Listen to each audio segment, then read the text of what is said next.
ce matin est avec Jérôme Cerisier. Bonjour, vous êtes le directeur général d'Exosens, le spécialiste de l'optronique, l'ancien photoniste. Vous concevez notamment des tubes intensificateurs de lumière pour la vision nocturne. On vous suit depuis longtemps. Vous venez d'annoncer une croissance à 2 chiffres sur les 9 premiers mois de l'année 2025, notamment parce que les dépenses militaires sont en hausse. Souvent sur ce plateau, on a dit que ça manquait de commandes tonnantes et trébuchantes.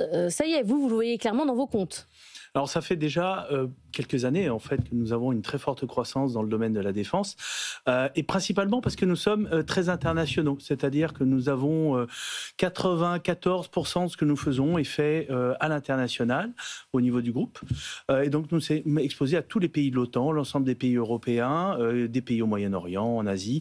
Donc c'est cette variété de clients qui fait que nous avons toujours une activité très soutenue. Il y a une demande particulièrement importante en Europe qui commence à devenir absolument massive, majeure, et l'Allemagne en particulier est aujourd'hui notre premier utilisateur dans le domaine de la défense. Et votre produit phare, celui que tout le monde s'arrache, c'est quoi ? Alors notre produit phare, c'est le tube intensificateur de lumière.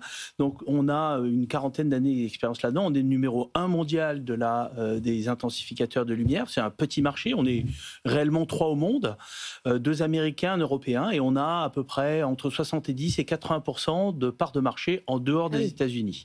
Léa. Alors justement, ce tube, concrètement, il sert à voir la nuit. Est-ce qu'on peut imaginer, avec beaucoup de R&D, de minimiser votre technologie et de l'intégrer dans des lunettes connectées grand public? Par exemple, je pense aux Ray-Ban Meta qui sont très populaires. Quitter un petit peu vos secteurs de la défense, du nucléaire et aller chercher un marché grand public. Alors, la technologie que nous utilisons dans le domaine de la défense est une technologie très spécifique qui permet de voir vraiment la nuit, à des moments où vous n'avez absolument aucune lumière. Pour des lunettes connectées grand public, il faudrait sans doute une technologie beaucoup moins avancée, beaucoup moins poussée, puisque la plupart des situations seront en situation de jour. Néanmoins, il y a un grand intérêt aujourd'hui à s'approcher de ce marché-là avec des caméras infrarouges ou pas forcément dans le visible. Je pense qu'aujourd'hui, le visible est très bien, la lumière visible est très bien servie par de grands acteurs, mais dans le domaine infrarouge, en revanche, c'est une technologie spécialisée qui peut-être potentiellement arrivera un jour. Nos technologies sont beaucoup trop performantes, trop onéreuses pour un jour arriver dans le grand public. Nous, on est des spécialistes du B2B2B.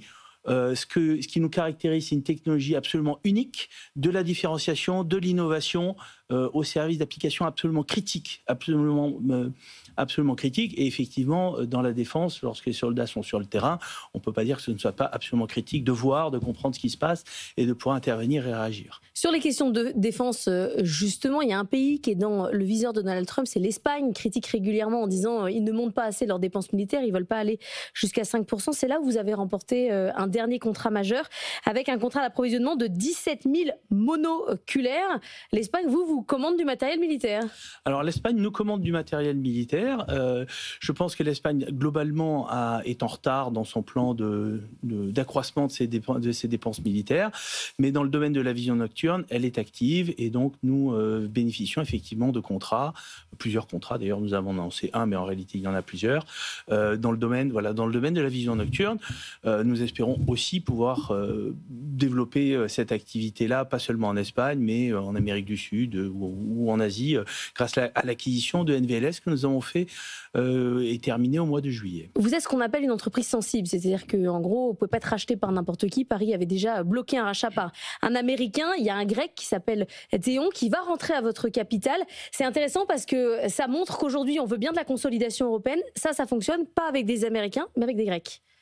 Alors, Theon qui va rentrer au capital, a racheté 9,8% de notre capital, ou va racheter 9,8% de capital auprès de HLD, qui nous accompagne depuis de longues années. C'est un mouvement naturel entre actionnaires. Theon est notre premier client directement. En fait, il intègre nos tubes dans beaucoup de ses programmes pour différentes nations, notamment en Europe. Mais nous fournissons l'essentiel de ces tubes. Nous avons surtout des accords commerciaux de long terme. Et c'est ça qui nous lie en particulier. Léa. Pour en revenir à la technologie, l'IA transforme aujourd'hui tous les secteurs.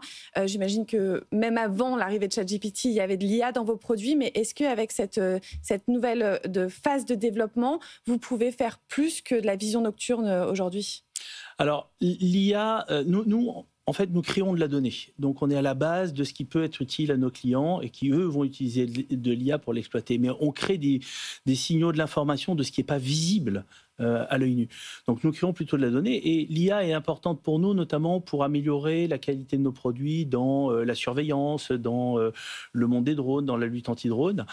C'était un développement naturel que nous faisons ou que nos clients font.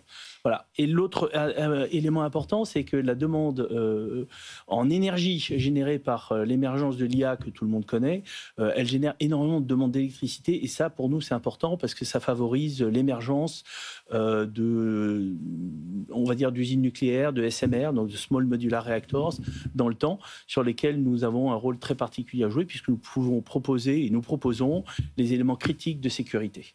Merci beaucoup, Jérôme Cerisier, d'être venu sur ce plateau.